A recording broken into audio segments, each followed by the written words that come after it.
Hi everyone, welcome back to Manda TME and welcome back to Ark Gotta Tame 'em All. Okay, today I have once more enlisted the help of Mr. B to help me canvas this entire freaking northern map for Gigas. And yes, that is him still on his yet unnamed bread PT there. So he's moving for speed, I'm moving for durability here. We'll see how this pans out.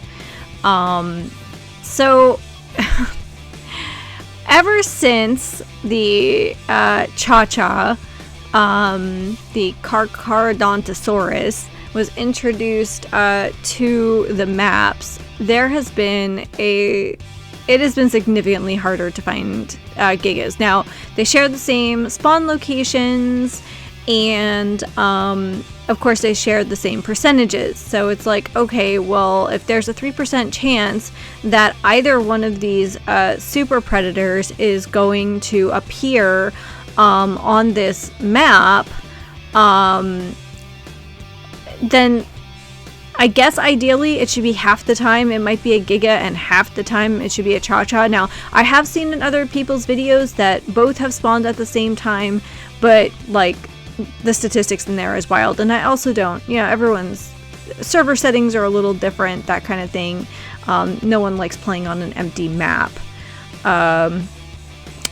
Which brings me to an interesting point. I believe it was Steve over at Nooblet was talking about the new Rhyniognathas, the new like super mantis thing, and the fact that they also have a spawn rate similar to a Giga and a Cha-Cha. Now, thankfully, they do not seem to appear in the same like biomes as the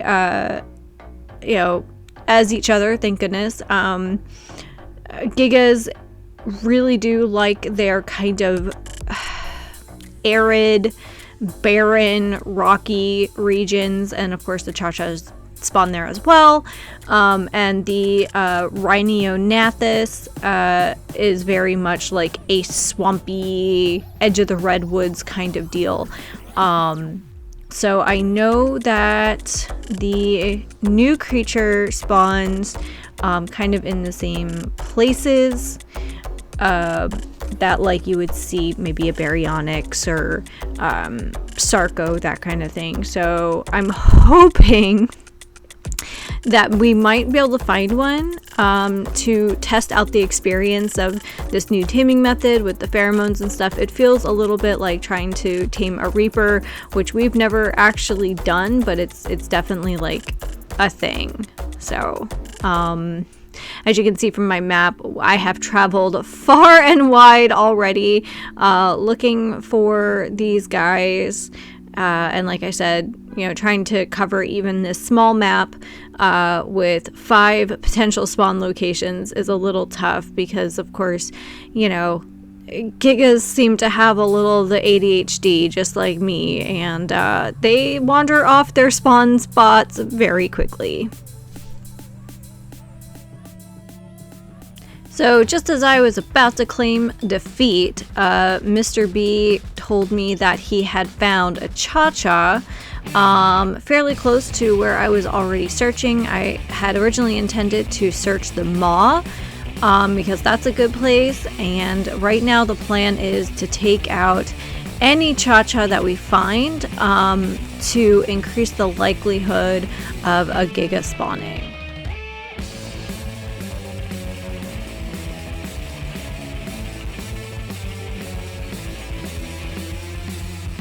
Now I'm going to assume that everyone watching has played far more Ark than I have, but if you played at the very beginning and this is your first time back to the island or thinking about playing through the story, I made this cute little graphic for you. So to the northwest, we actually have White Sky Peak. I've never seen a Giga here, but it is a spawn point. The volcano on the sides, I've seen one. The Frozen Tooth, I've seen a couple, and then mostly I've seen them here at Forest Peak to the east, and to to the far north at the Frozen Fang, aka Winter's Mouth, I don't think I've ever found one. But the maw is probably your best bet, since they have a tendency to run off the sides of those 3 mountains and get into mischief, because there's plenty of things to eat down here. So Mr. B found another Cha-Cha in pursuit of a Giga. So again, rule still applies. We're gonna just take these guys out in hopes of getting ourselves a Giga.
I'd like to point out, coming out from this fight, that Mr. B has been using his bred Pteranodon, his imprinted PT, to kill these Cha-Chas. So on the way home, I saw something that I wanted to tame again, because I really would like to have a strong multi passenger flyer when we go after some of these bigger things, like the Giga, like the Titanosaur. Possibly it'd be nice to have possibly bring Mama T on, because I think she would really enjoy that, and possibly have you know, the option of having 2 people on a flyer, or you know, 2 people on a Parasaur, and with someone operating the cannon. So we were just discussing it would be nice to have a higher level female PT, or not PT, Tapahera. Oh my goodness, I got PTs on the brain.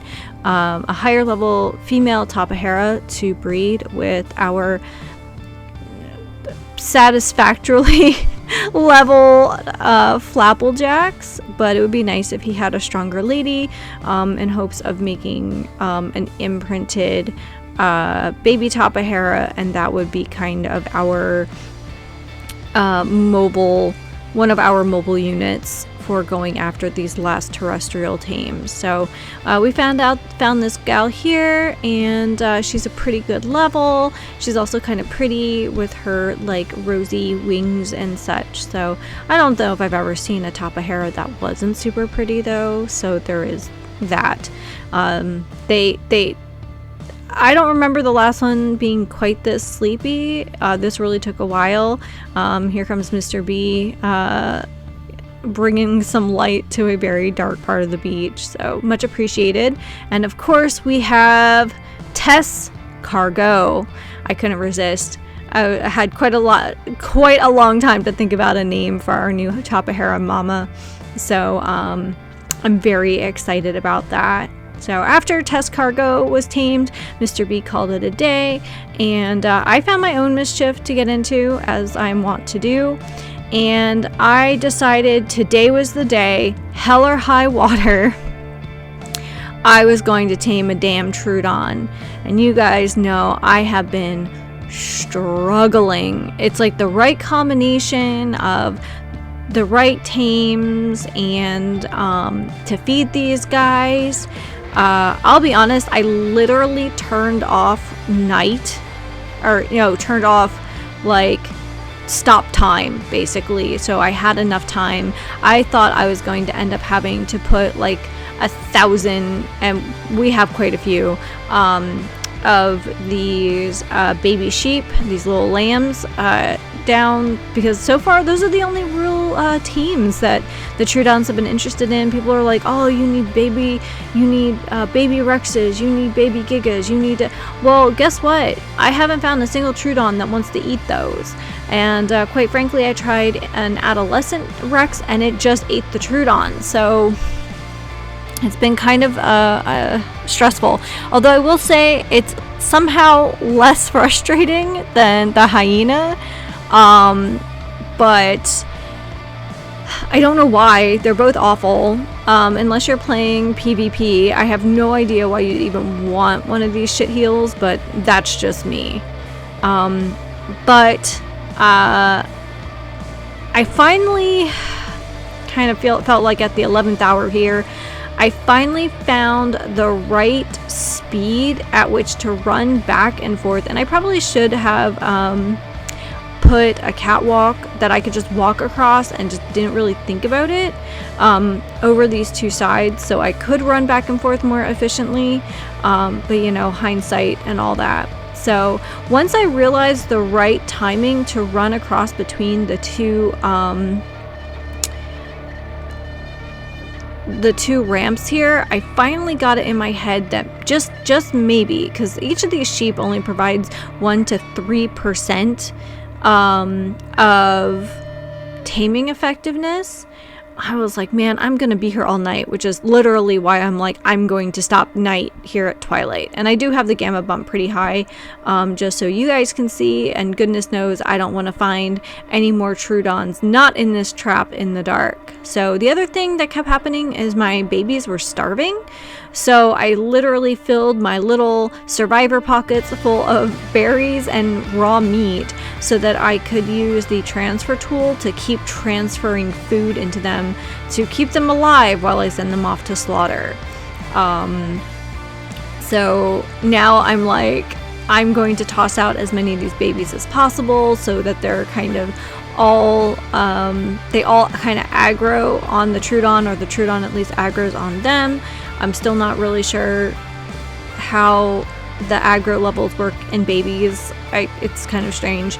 But once I resolved that, okay, well, I can keep them fed, and I'm going to just keep running back and forth, and now knowing that I don't have to worry about the time of day, because it is going to be perpetually twilight until I tame this stupid Troodon, I felt pretty confident. I also remembered, as you guys see down in my hotbar there, I remembered to put stimulant in my hotbar so that I don't pass out quite as much or for quite as long. So as you see here, 3 at a time, and it makes such a little difference. And at this point, I'm just mad and thirsty, so thirsty. Stimulant, very thirst inducing. Also got to check on these critters down here.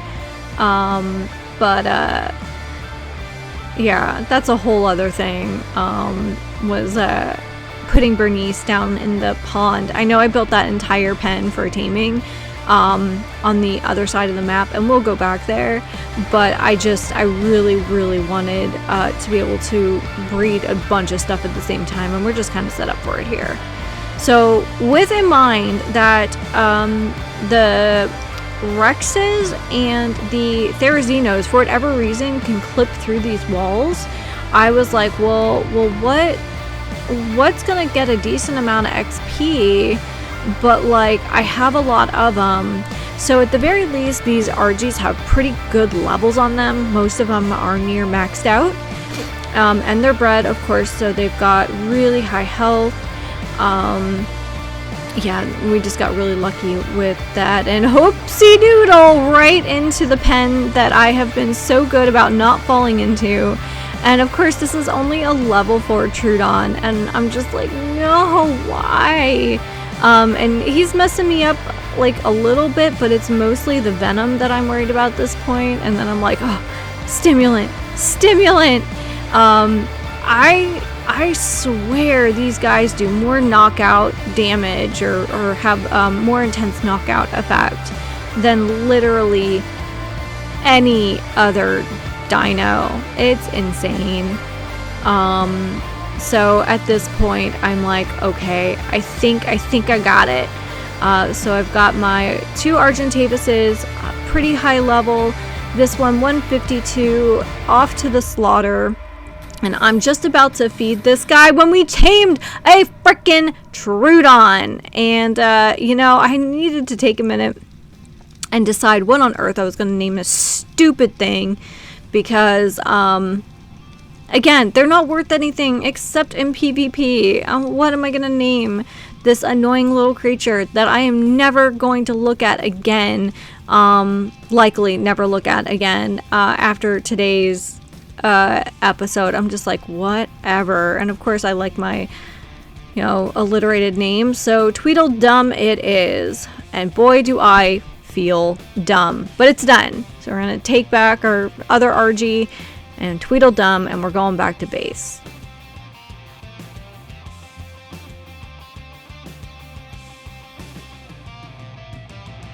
Alrighty guys, well this is kind of the fruits of our labor here. We've got Flapplejacks, we have Tess Cargo, and then Tweedledum down here. And let's finally cross Troodons off our giant pink spreadsheet. I'm so excited guys. Alrighty, well that's one more off the list and a bit more prep done for other big dinos. So I will see you next week with a new adventure. Take care.